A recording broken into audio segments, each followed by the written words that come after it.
All right, my lovelies. Very nice to talk to you this morning, even though you're not going to see this video until tomorrow, although some of you might see it tonight. Who knows when you're going to see it? The video's going up. I'm not bothering to schedule it for any particular time. The videos just happen when the videos happen for you guys, because I figure you can wait until the morning to get my instructions, or you can have the video, or you can ignore me whenever you damn well want. Ignore the ratchet setup. Over here is my ratchet time tripod, because I get to record chapter 3 and 4 very shortly for Booktown, which I'm quite excited about, to be honest. I've been trying to rest my voice for most of the morning after doing all the Google Hangouts, but now I'm just going to ruin it a little. Also discovered this.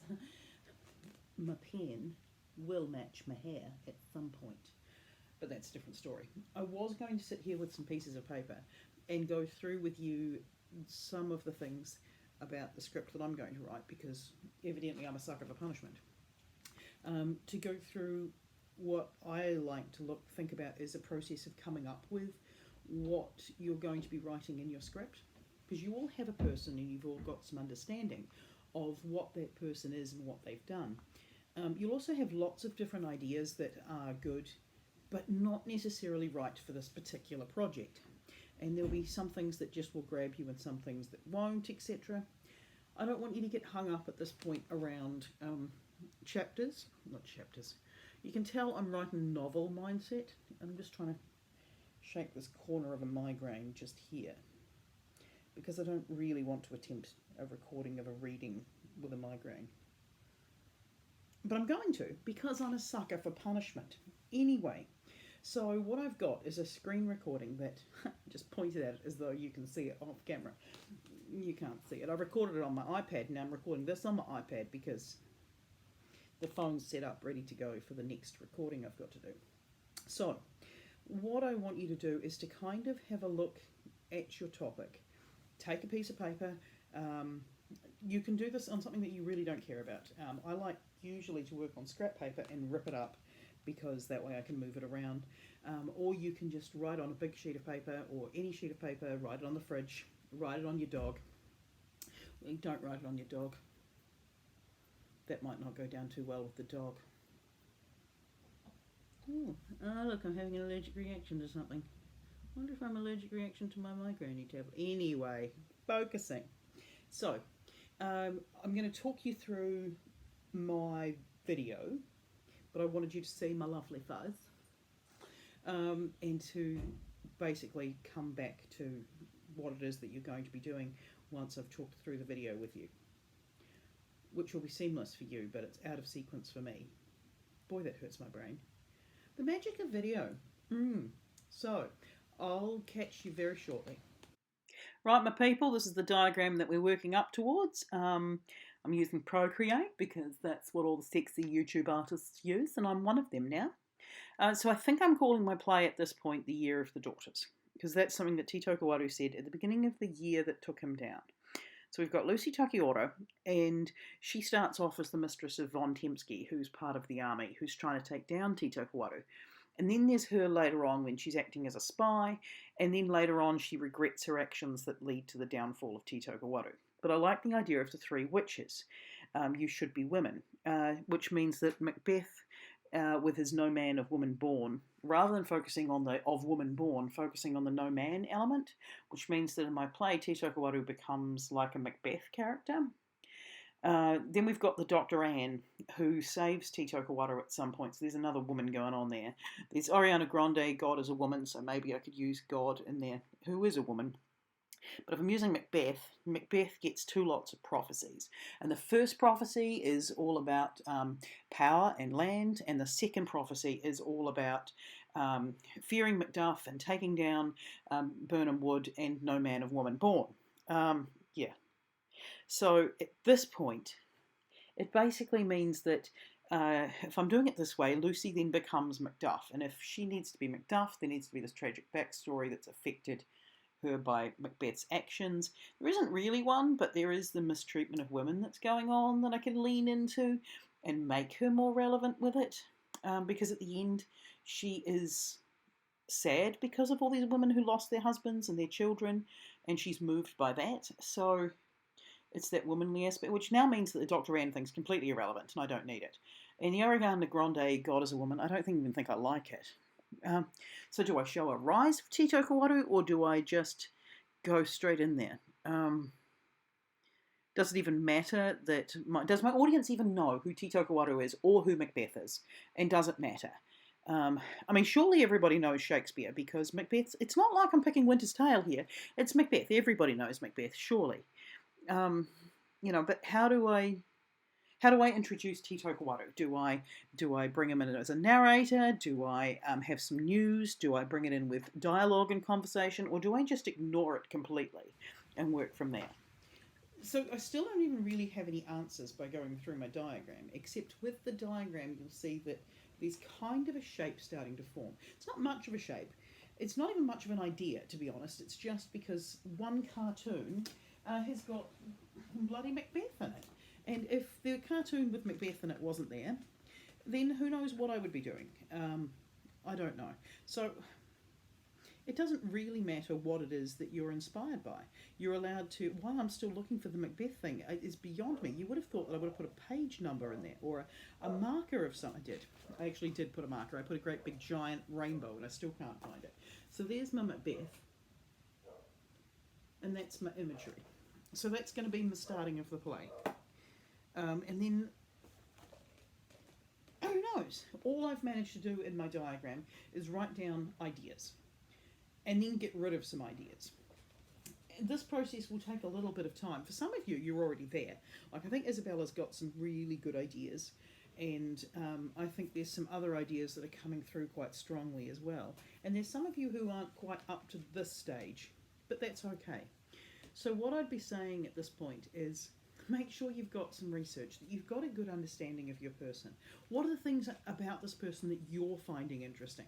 Like Josh, why Ernest Rutherford? What about him and that statement really grabs you? Is there anything else in his life that shows that he wasn't into war? Or maybe he was into war and then saw some negative things about it.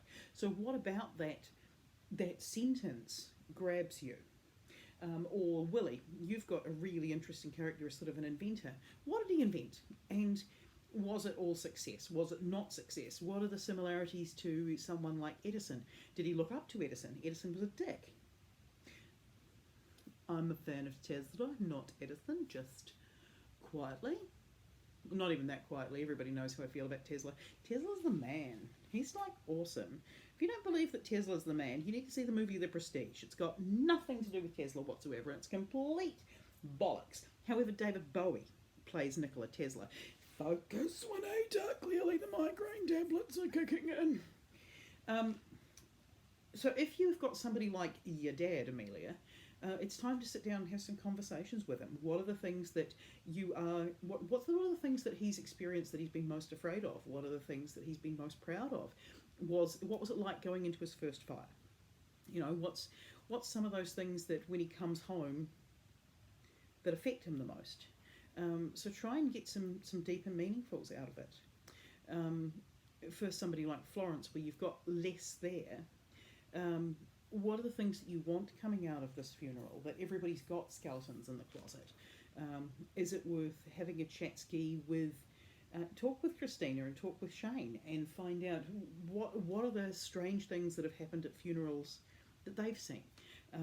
Talk to as many people as you can about funerals that have happened. I mean, I can remember at my grandmother's funeral that my... she's not even my cousin. Anyway, a family member... That's all we're going to say, is a family member spends the whole time walking around with the ashes and talking to the ashes as though they're still my grandmother. It was odd, you know? It was very, very odd.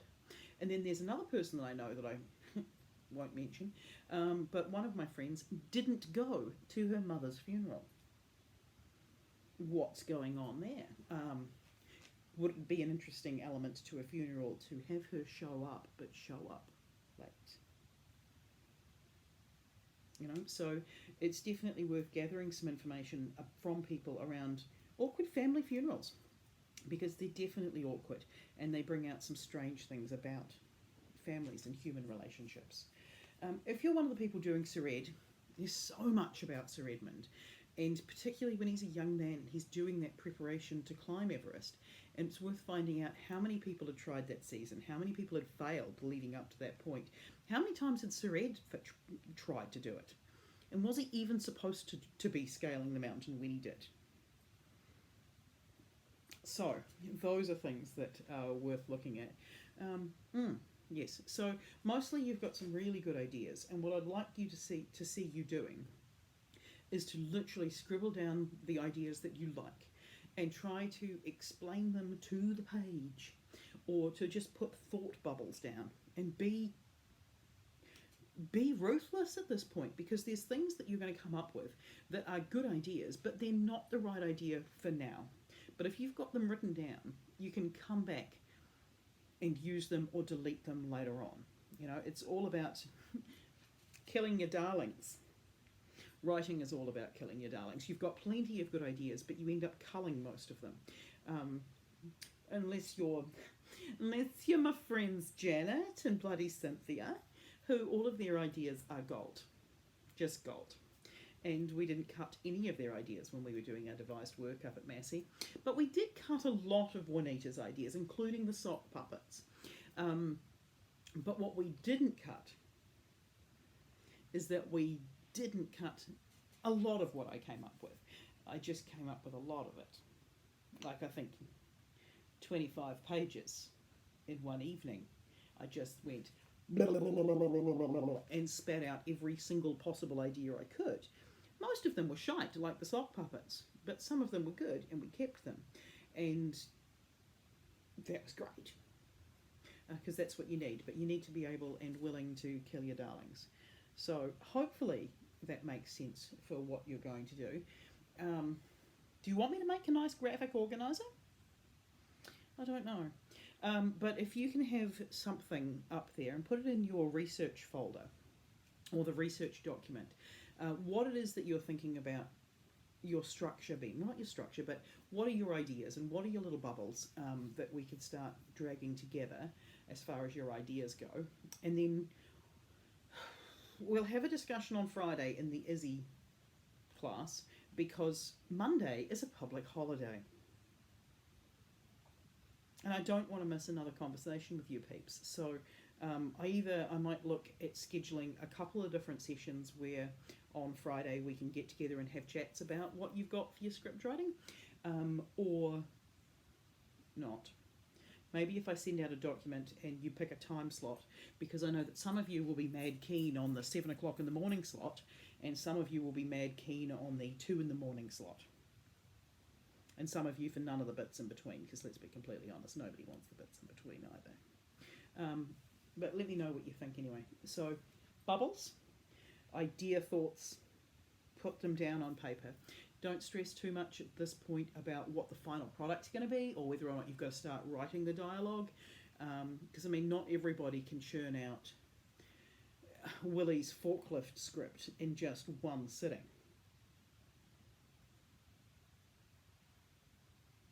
I mean, you could. Anyway, I'm going to stop filming this because I should be catching the news bulletin, because it's 4 in the afternoon, and then I'm going to go and record Alex for Booktown, and that's going to be grand. Love you all. Fantastic to chat with you. It's cool to see that you've all got some really nice ideas.